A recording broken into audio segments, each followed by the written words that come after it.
There is a rule most people believe without questioning. A rule repeated in gardens, grocery stores, and survival guides alike. The rule says if you want food in winter, you store what you grew in summer. You harvest, you preserve, you ration, and when spring comes, you start over. That rule shaped entire agricultural systems. It determined how civilizations built their food security, how families prepared for cold months, how survival manuals taught backup plans. But there was always another path, one that required no cold storage, no canning, no root cellar buried 8 feet down. A path where the ground itself became the vault, where the plant didn't need to be pulled, dried, or saved, because it never stopped giving. Even in snow, even in frost, even when every other crop had died back to nothing. This wasn't some marginal trick used in desperate times. This was a primary survival strategy in regions where winter wasn't a season. It was a test. And yet, most people alive today have never heard of it. Not because it failed, but because it succeeded without requiring anything to sell. No machinery, no synthetic additives, no patents, no annual repurchase. It simply grew and kept growing. So the question isn't whether it works. The question is, why did we stop teaching it? Stay with me. What you're about to hear could change how you see survival. For most of human history, food security meant one thing. Could you feed yourself when no one else would? That question has returned. Not in theory, in practice. In the last 5 years alone, we have seen supply chains fracture under pressure they were never designed to handle. Shelves emptied, not because food stopped existing, but because logistics broke. Fuel costs spiked, transportation stalled, distribution failed. And people learned a hard lesson. Wealth does not equal access when the system itself is interrupted. You can have money and still stand in an empty aisle. You can have a plan and still face scarcity you never predicted. Because modern food systems are not built for resilience. They are built for efficiency, speed, centralization, just-in-time delivery. That model works beautifully until it doesn't. When it fails, most people fall back on the same assumptions. They stockpile rice, canned goods, dried beans, freeze-dried meals in mylar bags, all of which require one thing, that the crisis has an end date. But what if it doesn't? What if the disruption isn't a 2-week supply shock, but a 2-year unraveling? What if fuel doesn't come back? What if spring planting gets delayed by weather chaos? What if soil amendments become unavailable and fertilizer prices double again? Then the question shifts. It's no longer how much food can I store? It becomes how much food can I produce continuously without resupply? That is when the plants that regenerate become worth more than gold, because they do not require you to start over. They do not exhaust themselves in one season. They do not depend on a system outside your control. They simply endure. And the people who knew this, who planted them, tended them, and passed the knowledge quietly forward, understood something most survival guides today still miss. Survival is not about stockpiling. It is about regeneration. And there is a plant that has proven this across centuries, across continents, in conditions that broke every other crop. But most people today think carrots are the answer. They are not. Long before supermarkets, before trade routes, before even the concept of agriculture as we know it, people understood one survival principle above all others. If a plant gives once and dies, you are dependent on conditions. If a plant gives continuously and lives, you are free. This is not philosophy. This is function. And one plant embodied this principle more than almost any other in the temperate zones of Europe, Asia, and parts of North America. Skirret. The name means nothing to most people now. It appears in no modern survival manual, no bulk seed catalogue, no homesteading bestseller. But for nearly 2,000 years, it was a staple. Not a novelty, a staple. The Romans cultivated it. Medieval monasteries grew it in their medicinal and food gardens. English cottagers planted it alongside their grains. It appeared in royal gardens and peasant plots alike, not because it was exotic, because it worked. Skirret is a perennial root vegetable. It produces clusters of small, sweet, white roots, similar in texture to a parsnip, but with a flavor that was often compared to something between a chestnut and a carrot. And here is what mattered. Once planted, it did not need to be replanted. It lived for years. It spread slowly, reliably. And every autumn and winter, when the tops died back and the soil froze, you could dig the roots as needed. Not all at once, not on a schedule. When you needed food, the ground became the storage. The cold preserved it naturally. The plant remained alive, regenerating each spring. You could harvest it in November, in January, in March, if snow still covered the ground. And it would still be there. This was not magic. It was biological design. Perennial roots survive because they store energy below the frost line. They do not rely on warmth to remain viable. They do not rot if left in place, the way annual crops do. Indigenous peoples across North America understood the same principle with plants like Jerusalem artichoke, groundnut, and wild nodding onion. Perennial roots that could be dug throughout winter, as long as you knew where they were. But skirret was different in one key way. It was not wild, it was domesticated. It had been selected, grown, and relied upon by people who lived through famines, plagues, wars, and winters that lasted 6 months. They did not grow it for variety. They grew it because it kept them alive. And when systems collapsed, when grain stores were raided, when fields were burned, when livestock was slaughtered by invading forces, the plants that stayed hidden underground, regenerating silently, were the ones that allowed families to survive until spring. This knowledge was not written in grand agricultural texts. It was passed mother to daughter, neighbor to neighbor, community to community. Because the people who needed it most were the ones least likely to record it. And over time, as industrial farming prioritized annuals that could be planted, harvested, and sold in a single season, the perennials faded. Not because they failed, because they could not be scaled, controlled, or commodified the same way. History does not care about theory. It only records what worked. And skirret worked when everything else failed. In the 1590s, across Europe, temperatures dropped. Harvests failed repeatedly. What historians now call the Little Ice Age brought shorter growing seasons, late frosts, and widespread famine. Grain stores rotted. Wheat and barley crops were lost to cold and rain. Livestock starved. But in the gardens of monasteries and small villages, perennial crops like skirret continued to provide. Because they did not depend on a perfect season, they had already stored their energy underground. And when the soil thawed enough to dig, people ate. Not abundantly, but enough. Survival is often measured not in surplus, but in continuity. Move forward 3 centuries. In Ireland during the famine of the 1840s, the potato, a staple that millions depended on, was destroyed by blight. Entire communities collapsed. Over 1 million people died. Another million emigrated. But in the gardens of those who had maintained older knowledge, there were other roots. Not potatoes.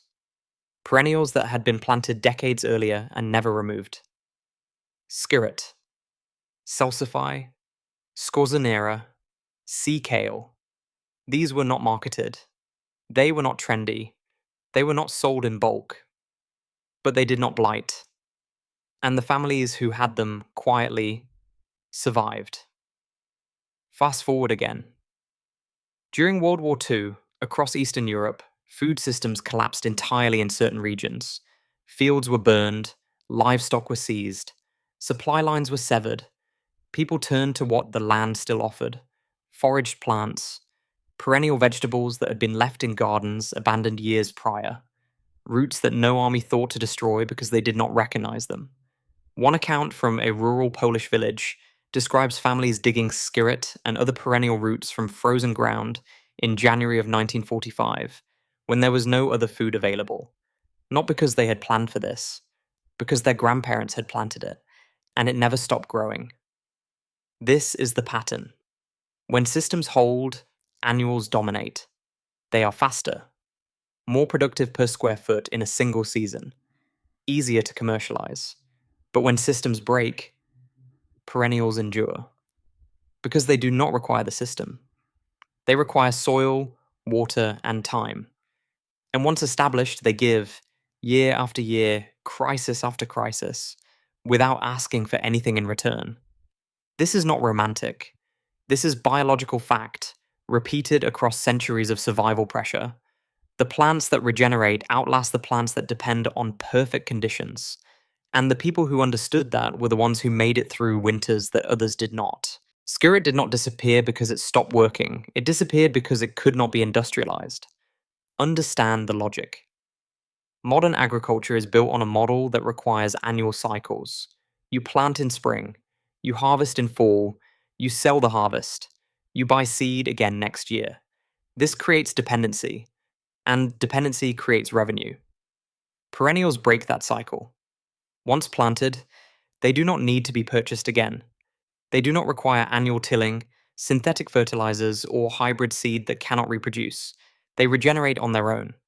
From a survival perspective, that is ideal. From a profit perspective, that is a problem. In the 19th and early 20th centuries, as agriculture shifted from subsistence to commerce, the plants that could not be commodified were quietly phased out. Not banned, not destroyed, simply not promoted. Seed catalogs stopped listing them. Agricultural colleges stopped teaching them. Government extension programs focused on annuals that fit industrial models.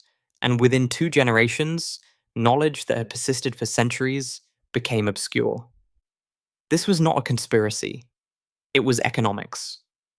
The plants that created independence were not valuable to systems that required dependence. Consider this. Carrots must be replanted every year, purchased every year, fertilized every year. Skirret, once established, requires none of that. Which one do seed companies want you to grow? Which one do chemical manufacturers want you to rely on? Which one fits a model where food security is tied to continuous purchase? The answer is obvious. And so the perennials faded. Not because gardeners stopped wanting them, but because the infrastructure that sold seeds, published guides, and shaped public knowledge had no financial incentive to preserve them. By the 1950s, skirret had become a curiosity. By the 1980s, it was nearly extinct in commercial cultivation. A plant that had fed millions across centuries was reduced to a footnote in historical gardening texts. And the knowledge of how to grow it, use it, and depend on it, knowledge that had been survival common sense, became rare. This is the pattern we see repeated across dozens of perennial crops. Groundnut, ochre, mashua, yacon, sea kale, good King Henry. All of them were staples. All of them regenerated. All of them required minimal input once established. And all of them were replaced by crops that needed to be bought, planted, fed, and controlled every single season. This is not accident. This is design. And the result is a food system where survival knowledge has been replaced by market dependency. Most people today believe they know how to garden. But what they know is how to grow annuals in ideal conditions with purchased inputs. That is not survival. That is hobby farming with supply chain support. And when the supply chain breaks, the knowledge gaps become life-threatening. Because the plants that actually survive disruption are the ones we stop teaching. Now, decades after skirret and plants like it were pushed aside, researchers are looking at them again. Not out of nostalgia, out of necessity. Because the future they are modeling, rising temperatures, unstable weather, declining soil health, supply chain fragility, looks a lot like the past these plants were designed to survive. Nutritionally, skirret holds up. It contains complex carbohydrates, dietary fiber, and trace minerals, particularly potassium and iron. Its caloric density per root is comparable to a parsnip, but because it grows in clusters, yields per plant are higher over time. And unlike annuals, which exhaust soil nutrients in a single explosive growth cycle, perennials build soil. Their roots remain in place year round. They do not require tilling. They create habitats for beneficial fungi and bacteria. They prevent erosion. They sequester carbon. This is what industrial agriculture has tried to engineer artificially for decades, and failed. Because you cannot replicate with chemicals what biology does naturally when left intact. Perennials do not require fertilizer inputs. They do not require pesticides to survive. They do not require replanting, which means no fuel costs for machinery, no spring labor bottlenecks, no dependency on favorable planting windows. They simply persist. And in trials conducted by permaculture researchers and food forest designers, perennial root vegetables like skirret have shown something remarkable. Once established, they produce continuously for 7 to 10 years or more, with yields that rival or exceed annuals when calculated over time, not by single season snapshots. A carrot bed gives you 1 harvest. A skirret bed gives you 10. This is not subjective. This is measurable. But it has taken modern science years to validate what survival-based cultures knew intuitively. The plants that regenerate are more valuable than the plants that perform once and die. Because value is not just yield, value is reliability, resilience, independence from external inputs. And when you measure food security by those standards, perennials outperform annuals in every scenario where the system cannot be guaranteed, which, historically, is most of human existence. We are now returning to that reality. Climate instability is increasing. Droughts, floods, and temperature swings are becoming more frequent. Fossil fuel costs are rising. Fertilizer prices are volatile. And the crops that depend on perfect conditions and continuous input are becoming riskier. Meanwhile, the crops that survived the Little Ice Age, the famine years, the war winters, the ones we forgot, are being rediscovered. Not as heirlooms, as solutions. Because biology does not care about market trends. It only cares about what works. And perennials work. We are entering an era where the assumptions of the last century no longer hold. Cheap energy, stable climate, reliable supply chains, globalized food systems that deliver strawberries in January and avocados in April. All of that was built on conditions that are now shifting. And when those conditions change, the plants that require them will fail first. This is not pessimism. This is pattern recognition. Every time in history that systems have become unstable, whether through war, economic collapse, climate disruption, or resource depletion, the survivors were the ones who understood a simple truth. Survival favors what needs less and gives more. That principle applies to water systems, energy systems, shelter, medicine, and it applies most fundamentally to food. The future will not be fed by crops that demand synthetic nitrogen, perfect rainfall, and annual replanting. It will be fed by the plants that regenerate. The ones that store energy below the frost line. The ones that grow in marginal soil.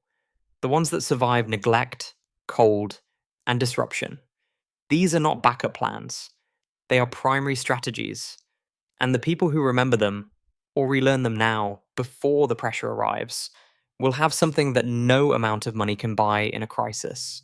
Security that does not depend on a functioning system. Skirret is one plant, but it represents a category. Perennial vegetables, perennial grains, perennial fruits and nuts. These are not niche curiosities for hobbyists. They are the crops that built civilizations before industrial agriculture existed. And they are the crops that will matter again when industrial agriculture cannot be sustained. This does not mean abandoning annuals. It means remembering balance. It means planting food systems that do not collapse when the inputs stop arriving.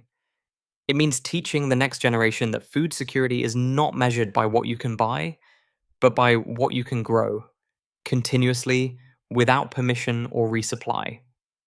And that knowledge, the knowledge of how to work with plants that endure, is the most valuable survival skill there is, because it does not expire. It does not depend on currency. It does not require a functioning government or a stable economy. It only requires soil, seed, and the patience to let biology do what it has always done: survive. If remembering what was forgotten matters to you, subscribe to Roots of Survival. Every share helps keep this knowledge alive. We did not lose this knowledge because it stopped working. We forgot it because we stopped needing it. But forgetting is not final. And the plants that endured every collapse before this one are still here.